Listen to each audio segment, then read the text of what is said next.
Well, it's always tough when you draw that high-level wrestler who has a lifetime of experience in a one-on-one competitive situation. Prevailing wisdom is he'll have the wrestling advantage in this one tonight.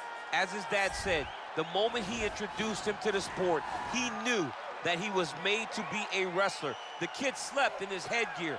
He only wants to wrestle, and by doing that, he puts you in danger. He's constantly in your face, constantly trying to dig at your gas tank. He goes from transition to transition, single to double to high crotch. It does not matter the attack. He just knows that he will give you so much to process in terms of the wrestling that eventually he will get you to the ground. You ever sleep in your headgear? I sleep in my headgear. All the time? All the time. All right, big one for him here tonight. Let's get to it. All right, so we get another look here at the Motown phenom Kevin Lee. He's realized success in 2 UFC divisions. Remains to be seen as to whether or not he'll be at lightweight or welterweight going forward. But when this guy puts it all together, DC, he is absolutely a problem. Kevin Lee is one of those guys that has every ability inside of the octagon. He's a phenomenal boxer. He has great grappling skills, but ultimately what he needs to rely on is his wrestling. He wrestled at Grand Valley State University, same place as Tony Ferguson, and had a really good career there. When he relies on that, when he takes guys down and he's able to use his wrestling to dictate the pace of the fight, he's generally successful. Our tale of the tape for this welterweight fight. 4 years apart, with similar height and some differences in reach. We send it inside the octagon to Bruce Buffer. Ladies and gentlemen, this fight is 3 rounds in the UFC welterweight division. Introducing first, fighting out of the blue corner. This man is a wrestler, making his professional debut here tonight. He stands 6 feet tall, weighing in at 170 pounds. Fighting out of Moscow, Russia, Goliath.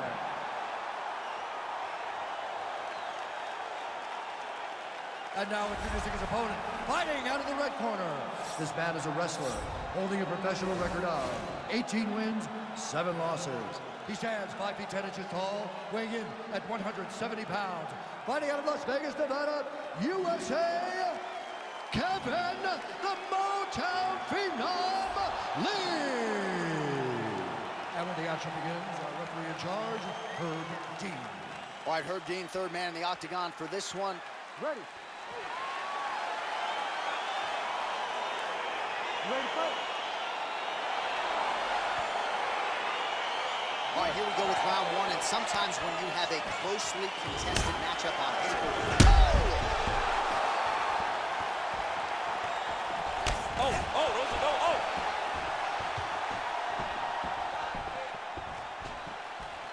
That jab hurt him. Well, perhaps a sign of things to come as he lands a kick there.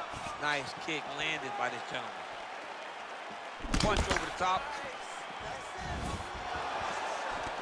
Single collar tie now.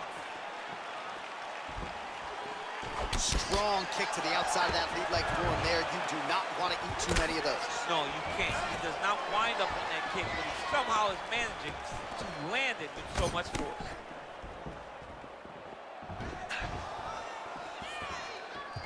Liver kick. If your opponent has you in the clinch, pulling down on your head, landing punch after punch, you have got to clear that collar tie, reach back inside and try to find space. And both guys really throwing with authority. There's another power takedown there. 3 minutes. All right, so you got to be careful playing on the ground with this guy. You don't want to mess around for too long. And he landed the right hand there.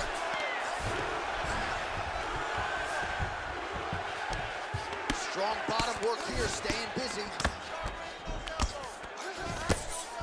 Well, these are some excellent ground and pound strikes here, DC. There's an efficiency with which he operates in these situations. He knows exactly when to throw, exactly when to hold, and it's allowing him to really control the grappling aspect of the fight. There's a song there, right? Know when to hold him, know when to fold him. Yep, absolutely. Oh, he gets back up. The question is for how long?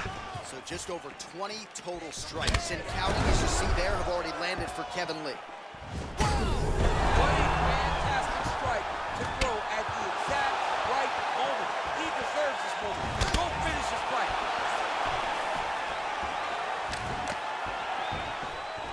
All right, he closes the distance, gets the single collar big punch lands over the top. How's he gonna follow this one? Big hook. That was a jab.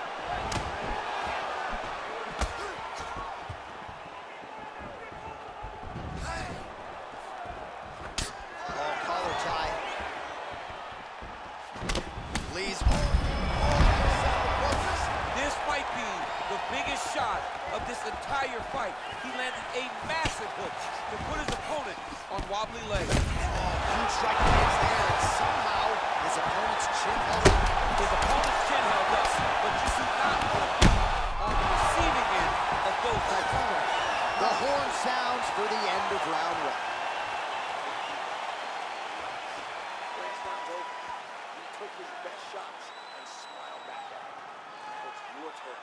You have to go. All right, there's the end of the round, so it was a huge strike to the head that stunned his opponent and nearly got him out of there. Yeah, that was a big moment. A big strike lands, his opponent's on wobbly legs. That is exactly what you want to see as you're walking back to your stool. Your opponent staggering back to his corner and being hopeful that he can get it back together before the start of the next round.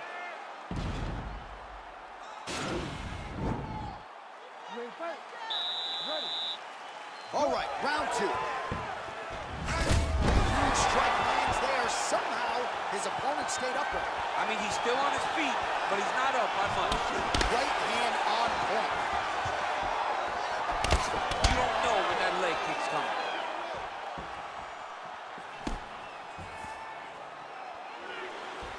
Oh, and another leg kick lands flush. And Oh, that was a big takedown. Is this the one that's going to break him? bottom fighter here, maybe looking to hip escape, DC. Keeping busy here off of his back. Nice offense from the bottom.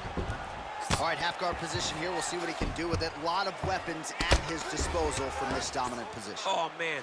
I feel for a wrestler, this is the most dominant position in all of fighting because wrestlers love control. Right. And to have your upper body free and your leg able to hold your opponent in position, it is like striking gold. Build your posture, throw your punches, big damage, but then always control the far side underhook. This is a great position for a top fighter. Whoa! Dude's hurt. Serve him up. Go get him. Oh, nice jab. Oh, big knee! Well, there are a few things more fun to watch in mixed martial arts than these type of transitions and scrambles on the ground. High-level grappling can really be entertaining. Well, he continues to manhandle him here on the ground. Looks like maybe he's trying to get an arm underneath the chin. He's side to side, trying to get a bulldog choke. Oh, nice.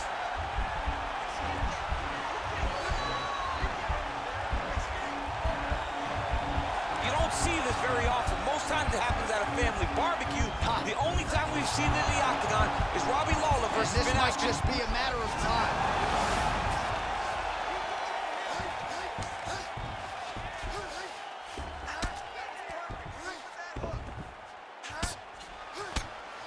Well, he is grounding, he is pounding, and now he's working the body to great effect. Nice job by Lee. All right, so he's sort of turtled up here. Not great body language. Perhaps he's trying to bait him in a little bit.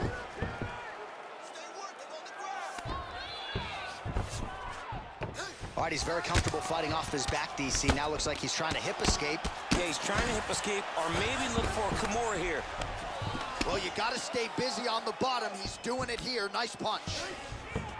Well, you see all the grappling repetitions here. Just beautiful movement, seamless transitions on the ground. Over and over, these guys are doing things that you see in every jiu-jitsu gym around the country. A lot of top pressure being applied here.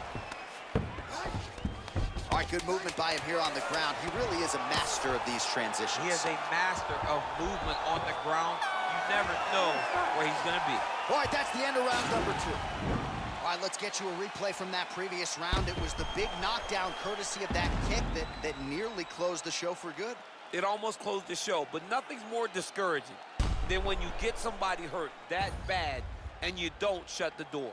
He has to go back to work now knowing that he's got about as tough a guy as he's ever had in front of him in the octagon tonight. Last round, completely dominated him on the ground. We want to keep doing that this round. Be smart when you enter into that clinch or take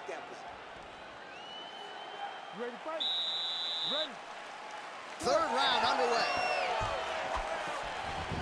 Very tricky when he throws that body. And kick home, and now his opponent in a world of trouble. Such a sneaky head kick. He did not recognize it was coming high, and now he's got hurt bad. Oh! All right, he engages in the single collar tie. Oh, and he hip tosses him to the mat. Now we'll see what he can do from here, DC. Right into side control. He's going to try to control him, then find a submission. Oh, you got to watch him attacking submissions. He throws the legs up to try to get a triangle choke here. Watch triangle, watch triangle.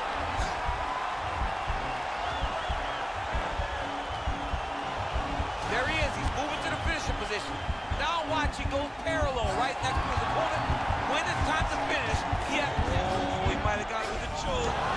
Wow. All right, side control now, DC. When you get side control in a fight, what are you looking at? When I get to the side control in the fight, and I believe this young man should do the same thing, it's secure first. Grab everything in tight. Make sure your elbows are in. Make sure you've got something locked in so your opponent doesn't just squirm away. Punch short punches, but try to make the opponent make a choice. Either he turns back into you take your front headlock, or he turns in the opposite direction, you throw your hook in, and you start looking to get a choke off. Oh, so an interesting decision there as he decides to stand up and relinquish the dominant position. Oh!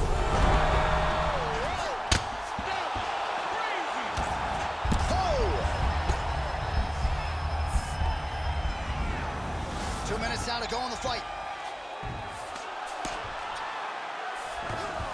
All right, so inside the open guard of his opponent. You gotta be careful playing around for too long here on the ground with this guy.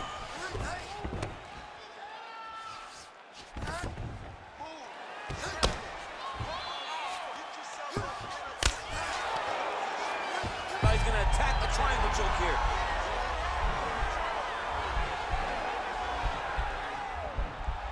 Watch triangle, watch triangle. Needs to push the arm to the side. Get his head against the mat. Now watch as he goes to the finish. Watch his chest go to the mat. And this might just be a matter of time. Wow. All right, right into side control here, DC. Biggest difference between half guard and side control. Well, side control to me feels like a little bit less control because now my legs aren't really doing anything anymore. Now I'm controlling you with my upper body. So I've got to be very, very aware. It's still advantageous, but it just seems a little more free-flowing than having something like a half guard. What a fight! All right, let's look back at some of the action, DC. They go the distance tonight, but you got to think he won over the judges with his striking acumen tonight. Yeah, you got to watch one of the best strikers in the entire UFC. He did everything so well, and in my opinion, he should cruise to a very easy decision. The official decision is in. It resides with Bruce Buffer. Ladies and gentlemen, after 3 rounds, we go to the judges' scorecards for decision. All 3 judges scored the contest 29-28, declaring the winner by unanimous decision, Kevin the Motown Phenom Lee. All right, congratulations to him. He is your winner by unanimous decision.